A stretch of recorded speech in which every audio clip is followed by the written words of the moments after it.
जय हिंद दोस्तों, आज हम सीखेंगे स्केल के बारे में। स्केल के बारे में कुछ जानकारी प्राप्त करेंगे। बहुतों का कहना था कि स्केल के बारे में कुछ जानकारी लीजिए और ये क्या होता है। आप मैप देखे होंगे, टोपोशीट के बगल में देखेंगे तो वहां पर स्केल दिया जाता है। उस स्केल से हम दूरियों का अनुमान लगाते हैं। स्केल क्या है? स्केल की परिभाषा सबसे पहले मैप पर दो जगह की दूरी को या दो जगह के पड़े फासले को जिस अनुपात में कम करके दिखाया जाता है उसे स्केल कहते हैं। सपोज मान के चलिए मैं रांची में उपस्थित हूं और यहां से जमशेदपुर तक मुझे जाना हो तो मैं मेजरमेंट टेप लेकर वहां तक जाऊंगा, यह संभव नहीं हो सकता। इसीलिए उसे क्या किया जाता है, मैप पर देखकर स्केल के माध्यम से आपसी दूरी हम निकाल सकते हैं।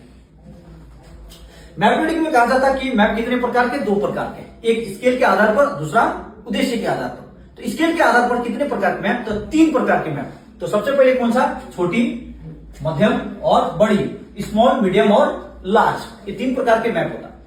अब देखिए, अब इसे क्यों छोटी और मध्यम और बड़ी कहा गया? देखिए तीनों का साइज देखिए 2x2, 2x2 और 2x2, मतलब 2x2 का तीनों कागज है, लेकिन फिर भी साइज बड़ा होने के बाद भी इसे क्यों छोटा, मध्यम और बड़ा कहा गया? इसका क्या उद्देश्य हो सकता है? समझ मान के चलिए ये 2x2 के कागज पर आपको एक देश, दूसरा में एक राज्य और तीसरा में क्या है? एक जिला उतारना है इसी कागज के ऊपर।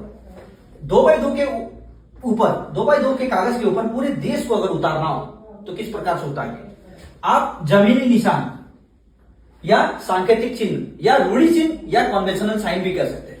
उन निशानों को आप एक जगह से, एक निशान से दूसरी निशान की दूरी और चित्र जितना छोटा और नजदीक करके दिखाएंगे तभी जाकर वो क्या होगा, पूरे इस कागज के ऊपर आएगा।